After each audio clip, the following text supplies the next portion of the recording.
मुसलमानों के लिए दिखा मोदी का प्यार, उतार दिए इतने उम्मीदवार, विपक्ष की बोलती कर दी बंद। जम्मू कश्मीर में इतने मुसलमान उम्मीदवार को मौका दे रही है बीजेपी।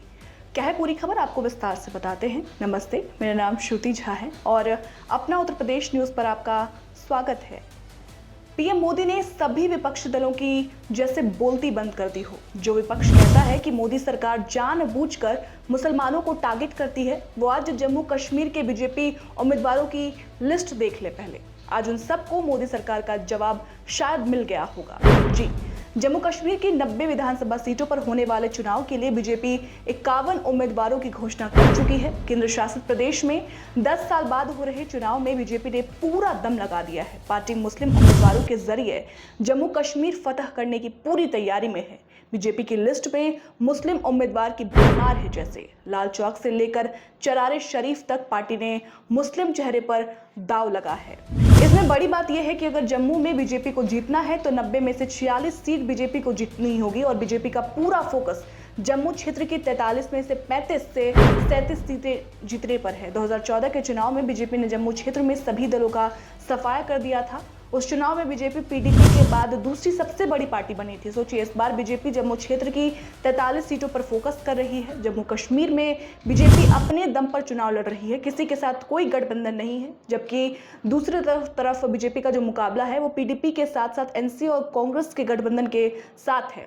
अब जरा ग्राफिक्स के जरिए आपको बताते हैं कि जम्मू कश्मीर के विधानसभा चुनाव के लिए बीजेपी के उम्मीदवार जो हैं उसमें आखिर किसका किसका नाम शामिल है और कौन कौन से मुस्लिम उम्मीदवार हैं जिसको बीजेपी ने इस बार तवज्जो दी है। सीट पंपोर, उम्मीदवार इंजीनियर सईद शौकत। सीट राजपुरा, उम्मीदवार अरशद भट्ट। सीट शोपियां, उम्मीदवार जावेद अहमद कादरी। सीट अनंतनाग पश्चिम, उम्मीदवार मोहम्मद रफीक। सीट अनंतनाग, उम्मीदवार सैयद वजाहत। सीट श्री गुफवाड़ा, उम्मीदवार सोफी यूसुफ। सीट इंदरवल, उम्मीदवार तारिक कीन। सीट बनिहाल, उम्मीदवार सलीम भट्ट। सीट लाल चौक, उम्मीदवार इजाजा हुसैन। सीट ईदगाह, उम्मीदवार आरिफ रजा। सीट खान साहिब, उम्मीदवार अली मोहम्मद मीर। सीट चरारे शरीफ, उम्मीदवार ताहिद हुसैन।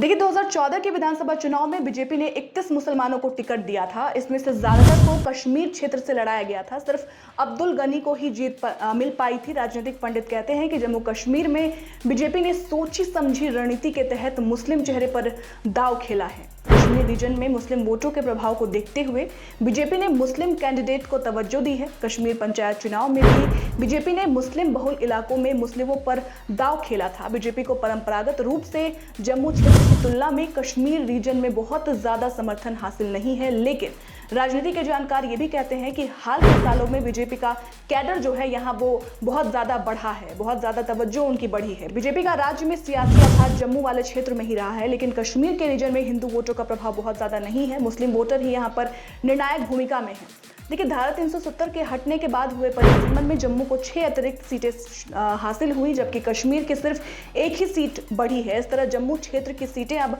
37 से बढ़कर 43 हो गई हैं, तो कश्मीर क्षेत्र 46 सीटों से बढ़कर 47 हो गया है।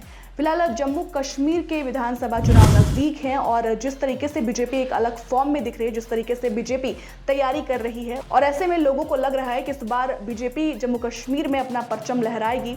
हालांकि इस बार का चुनाव बेहद दिलचस्प होने वाला है, क्योंकि जिस तरीके से लोकसभा चुनाव में बीजेपी ने अपने दम पर चुनाव लड़ा था, इस बार भी वैसे ही बीजेपी विधानसभा चुनाव भी जम्मू कश्मीर में अपने दम पर लड़ रही है। फिलहाल सभी पार्टी जम्मू कश्मीर में होने वाले विधानसभा चुनाव को लेकर पूरी तरीके से तैयारी कर रही है, पूरी तरीके से तैयार है। अब देखना होगा कि कौन सी पार्टी इस विधानसभा क्षेत्र में, इस राज्य में अपना परचम लहराती है और कौन सी पार्टी जीतती है। ये आने वाला वक्त बताएगा जब नतीजे जम्मू कश्मीर के घोषित किए जाएंगे। फिलहाल इस पूरी रिपोर्ट पर आपकी क्या राय है, हमें कमेंट्स कर जरूर बताएं और ऐसे ही तमाम खबरों के लिए आप देखते रहें आपका अपना चैनल, अपना उत्तर प्रदेश न्यूज़। शुक्रिया।